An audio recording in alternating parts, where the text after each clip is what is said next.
تو دین شعبہ بازی کا نام ایک جو ہمارے ملک میں اللہ رسول کا اتنا تعارف نہیں ہے جتنا ولیوں کا تعارف ہے.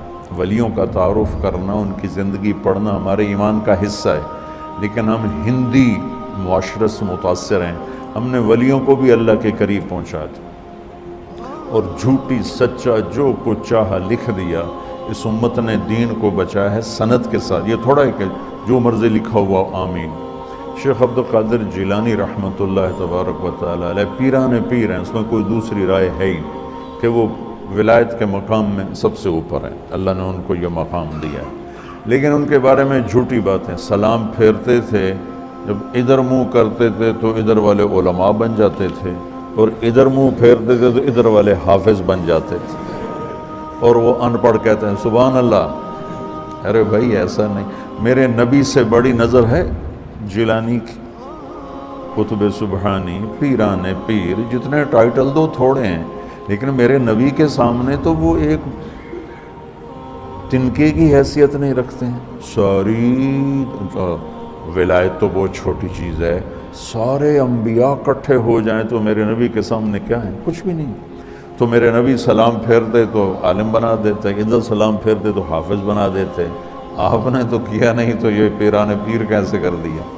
یہ اس قسم کے جھوٹے قصوں نے وہ دین کا حلیہ بگاڑ دیا، دین کی شکل بگاڑ دی.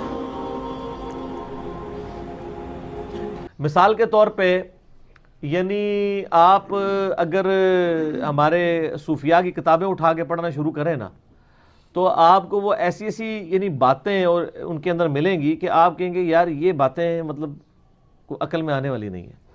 تذکرۃ الاولیاء کتاب دیوبند بریلوی دونوں چھاپ رہے ہیں، اس میں آپ ذرا بزرگوں کے دعوے سنیں.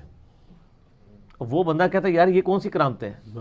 انہوں نے سورج واپس بلانے ہیں. شاہ شمس نے بلایا سورج نو تے بوٹی پون دیتی ملتان او ملتان ہی پونی جانی سگردو نہیں ہو سکتی کیونکہ وہ تو سورج آندا نہیں نا. وہ سر وہ ایکویٹر دے خط استوا دے نزدیک ہے، جڑے بھی شہر ہون گے وہ گرمی ہوئے گی ہوتے. اس طریقے سے وہ لوگ یعنی باتیں کرتے کرتے دنیا سے چلے گئے، کہانیاں کرا کے چلے گئے. اور اکثر آپ نے کئی بزرگوں کے بارے میں سنا ہوگا جی جناب ایک کوئی ان کے پاس ان پڑھ بندہ چلا گیا، جی مجھے قرآن پڑھا دو. وہ کہتا جی بزرگوں نے کہا جی میرے پیچھے نماز پڑھی. کہتے جی پیچھے نماز نیت کی. نماز تو ایک نے نیت کی تھی، وہ کہتے ہیں دائیں طرف سلام پھیرا، جتنے سارے حافظ بن گئے. آپ کہتے ہیں سبحان اللہ. بائیں طرف والے سارے ناظرہ بن گئے. نبی علیہ السلام کے پاس جب کوئی قرآن پڑھنے جاتا تھا وہ اصحاب صفہ میں شامل ہوتا تھا، بیچارہ فاقے کاٹتا تھا، نبی علیہ السلام سے دین سیکھتا تھا، اس شخصیت سے جس کا کام تھا دین پھیلانا. حتیٰ کہ مسند احمد میں اگر آپ دیکھیں تو غزوہ بدر میں کچھ قیدی کافروں کے اس شرط پہ چھوڑے گئے تھے کہ 10 مسلمانوں کو لکھنا پڑھنا سکھا دیں.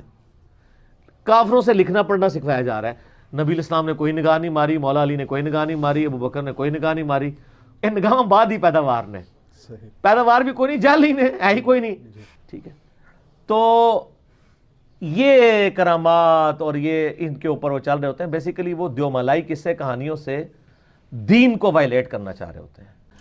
ڈاکٹرائن کے طور پہ کرامات کو ماننا ضروری ہے کہ کرامت ایگزسٹ کرتی ہے، معجزہ ایگزسٹ کرتا ہے، اس سے تو کسی کو انکار نہیں ہے. ہم کہانیوں کے خلاف ہیں کہ وہ کہانیاں ثابت بھی ہونی چاہیے. آپ پھر ایسی سی کہانیاں کراتے ہیں کہ جن کا پریکٹیکلی پروف کوئی نہیں ہوتا، الٹا اسلام کی دشمنی کا باعث وہ بن جاتی ہیں. تو ان کہانیوں کو تو نہیں ہم مانیں گے. یہ کرامت کسی کے اختیار میں نہیں ہوتی ہے کہ کوئی کر کے دکھا سکے، تا وقت ہے کہ اللہ تعالیٰ کسی معاملے میں کوئی معجزہ تفویض نہ کر دے. جیسا کہ موسیٰ علیہ السلام کو ایک پرماننٹلی معجزہ اٹیچ تھا کہ وہ عصا پھینکتے تھے وہ سانپ بن جاتا تھا. لیکن جب پہلی دفعہ بنا اس وقت موسیٰ علیہ السلام بھی ڈر کے، قرآن پاک میں آتا ہے، اس لیے کہ ان کو پتہ ہی نہیں تھا کہ ہو جانا ہے. اس کا مطلب ہے کہ انہوں نے نہیں کیا تھا، خود کیا ہوتا تو اینڈ رزلٹ کا پتہ ہوتا انہیں. یہ تو سر حال ہے معجزوں کا. تو کرامات تو چھوٹی چیز ہے، وہ تو اولیاء اللہ سے ریلیٹڈ ہے. تفویض والا معاملہ کوئی نہیں ہوتا کہ آپ کہیں کہ کسی کی کیپیبلٹی یا کمپیٹنسی آ جاتی ہے. اس میں آصف بن برخیہ والا ایک واقعہ، آصف بن برخیہ کا نام تو کسی حدیث کے اندر نہیں آیا، وہ اسرائیلی روایتوں کے اندر ہے، وہ پیش کر دیتے ہیں. اس کی کوئی ڈیٹیل نہیں کہ وہ بندہ کون تھا، فرشتہ تھا، جن تھا، نبی تھا، اور اس کی بنیاد پہ پوری ایک ڈاکٹرائن کھڑی کی ہے. میں نے اس حوالے سے بھی تخت بلقیس کے واقعے کو اس میں ڈسکس کیا. کہتا ہے جی ایک بزرگ تھے جی, انہوں نے ایک دن بیٹھ کے حساب لگایا کہ میری زندگی کتنی ہے, تو ان کو پتہ چلا 60 سال ہے. وہ کہتے ہیں جی اگر میں نے روزانہ بھی ایک گناہ کیا ہو تو 60 ملٹیپلائڈ بائی 365, یہ تو پتہ نہیں انہوں نے آندہ بھی ایسی کہ نہیں, بل میں اس نے ذہن رکھنا کہ انہوں نے ملٹیپلائی کر لیا ہوئے گا. اچھا کر کے تو وہ انہوں نے کیلکولیٹ کیا تو وہ جناب وہ تو پتہ نہیں کتنے ہزاروں گناہ ان کا, تو میں نے تو کئی دن ایک سے زیادہ بھی کیے ہیں, تو یہ تو لاکھوں گناہ ہے. ایک چیخ ماری اور روح پرواز کر گئی. سبحان اللہ. لیکن یہ پہلے ہوتا تھا. اب لوگ پوچھتے ہیں کہ سر یہ چیخ انہوں نے ماری اور حساب کتاب سارا خود کیا, یہ آپ کو بتایا کس نے کہ یہ ہو گیا تھا؟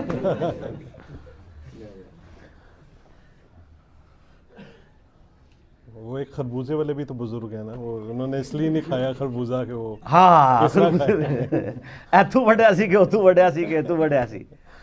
ٹھیک ہے جی. تو آپ یہ دیکھیں اس میں میں نے ایک اور بھی کئی یہ ویسے کرنی کے بارے میں جو انہوں نے مشہور کیا ہوا ہے کہ جی انہوں نے کہ پتہ نہیں اے دند ٹوٹیا سی, اے ٹوٹیا سی, اے سارے ہی توڑ دی. کتنا بڑا جھوٹ بند ہے. یعنی ایک فیبریکیٹڈ چیز ان کی طرف منسوب کی ہے, اور پھر اس پہ جھوٹ بولا ہے جی کیلا نازل ہوا ہے جی ویسے کرنے کے لیے. کتنے لوگوں میں مشہور ہے وہ کیلا سر پہلے دا ہے اللہ. ٹھیک ہے ویسے کرنی ایسے نہیں نازل ہوا ہے. گورے آگے نہ گل کریو, پہلے ہی بڑے بے عزت ہو رہے ہیں مسلمان. میں اس لیے کہتا ہوں کہ اللہ کا شکر ہے کہ ہمارے علماء کو انگلش نہیں آتی اور گوروں کو اردو نہیں آتی, ورنہ بڑی مشکل کھڑی ہو جاتی.